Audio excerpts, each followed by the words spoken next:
ಇವತ್ತು ಬೆಳಗಿನ ತಿಂಡಿಗೆ ನಾನು ರವೆ ರೊಟ್ಟಿ ಮಾಡಿದ್ದೆ. ಇದನ್ನು ಮಾಡೋಕ್ಕೆ ನಾನು 1 ಕಪ್ಪಷ್ಟು ಚಿರೋಟಿ ರವೆ, ಸ್ವಲ್ಪ ಉಪ್ಪು, ಅದಕ್ಕೆ 1 ಕಪ್ಪಷ್ಟು ಮೊಸರು ಹಾಕ್ಕೊಂಡು ಚೆನ್ನಾಗಿ ಕಲಸಿ ಒಂದು 15 ನಿಮಿಷ ಪಕ್ಕಕ್ಕೆ ಇಟ್ಟಿದ್ದೀನಿ. ಅದು ನೆನೆಯೋ ಅಷ್ಟರಲ್ಲಿ ಈರುಳ್ಳಿ, ಕೊತ್ತಂಬರಿ ಸೊಪ್ಪು, ಕರಿಬೇವು ಮೂರನ್ನು ಸಣ್ಣಗೆ ಹೆಚ್ಕೊಳ್ತಾ ಇದ್ದೀನಿ ಚಾಪರಲ್ಲಿ. ನೀವು ಹಾಗೆ ಕೂಡ ಸಣ್ಣಗೆ ಹೆಚ್ಕೊಂಡು ಹಾಕ್ಕೊಳ್ಬೋದು. ಈಗ ಹೆಚ್ಕೊಂಡಿರೋ ಈರುಳ್ಳಿ, ಕರಿಬೇವು, ಕೊತ್ತಂಬರಿನ ರವೆ ಏನು ಕಲಸಿಟ್ಕೊಂಡಿದ್ವಿ ಮೊಸರಲ್ಲಿ ಅದಕ್ಕೆ ಹಾಕಿ, ಅದಕ್ಕೆ ಸ್ವಲ್ಪ ಕ್ಯಾರೆಟು, ಜೀರಿಗೆ, ಕಾಯಿ ತುರಿ ಇಷ್ಟನ್ನು ಹಾಕ್ಕೊಂಡು ಚೆನ್ನಾಗಿ ಕಲಿಸ್ಕೊಳ್ಬೇಕು. ಇದಕ್ಕೆ ಬೇಕಿದ್ರೆ ಸಬ್ಸಿಗೆ ಸೊಪ್ಪನ್ನು ಕೂಡ ಹಾಕ್ಕೊಳ್ಬೋದು, ತುಂಬಾ ರುಚಿಯಾಗಿರುತ್ತೆ.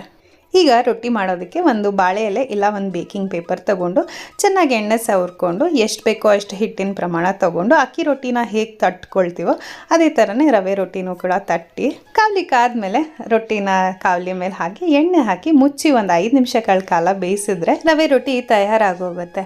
ಇದನ್ನು ತುಪ್ಪದ ಜೊತೆ ಇಲ್ಲ ಚಟ್ನಿ ಪುಡಿ, ಚಟ್ನಿ ಯಾವುದ್ರ ಜೊತೆ ತಿಂದರೆ ಕೂಡ ತುಂಬಾ ರುಚಿಯಾಗಿರುತ್ತೆ.